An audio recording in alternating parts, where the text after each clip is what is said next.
পবিত্র কুরআনে এমন কিছু আয়াত রয়েছে যেগুলো আমাদেরকে জীবনের বাস্তবতা মনে করিয়ে দেয়। কিছু আয়াত রয়েছে যা আমাদেরকে চোখে আঙ্গুল দিয়ে দেখিয়ে দেয় আমরা কিভাবে নিজেরাই নিজেদের জীবনটাকে কষ্টের মধ্যে ফেলে দেই। আর কিছু আয়াত রয়েছে যা আমাদেরকে জীবনের সব দুঃখ, কষ্ট, ভয় হাসিমুখে পার করার শক্তি যোগায়। এরকমই একটি আয়াত হল সূরা আল বাকারার ১৫৫ নম্বর আয়াতটি। وَلَنَبْلُوَنَّكُمْ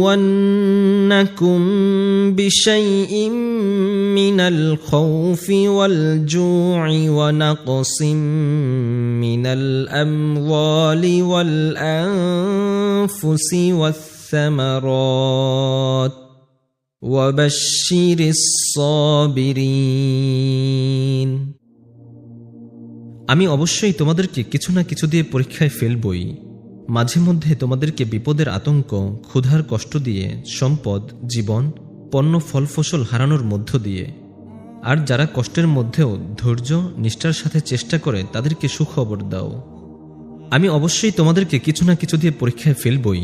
এই অংশে আল্লাহ তাআলা শুরু করছেন ওয়ালানাবলুওয়ান্নাকুম বিশাইইম মিনাল খাউফ। আল্লাহ তাআলা আমাদেরকে এই দুনিয়াতে কিছু না কিছু দিয়ে পরীক্ষা নেবেন। এই ব্যাপারে কোনো সন্দেহ নেই। তিনি আরবিতে 2 বার জোর দিয়ে এই কথা বলেছেন।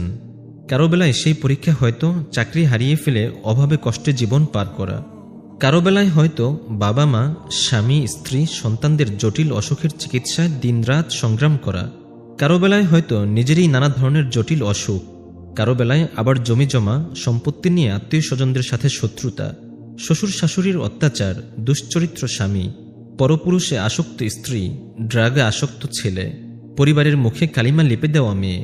কোনো না কোনো সমস্যায় আমরা পড়বই। এই সমস্যাগুলো হচ্ছে আমাদের জন্য পরীক্ষা। আমি অবশ্যই তোমাদেরকে পরীক্ষা করব, ভয় দিয়ে, ক্ষুধা দিয়ে, সন্তানের ইন্তেকাল দিয়ে, ফসলের ক্ষতি দিয়ে, সম্পদের ক্ষতি দিয়ে আমি পরীক্ষা করব। কিন্তু যারা সবর করবে এবং যারা এই কনসেপ্ট রাখবে ইন্না লিল্লাহি ওয়া ইন্না ইলাইহি রাজিউন, এদেরকে আল্লাহ পাক প্রশংসা করেছেন, ইনশাআল্লাহ এরা সফল হবে।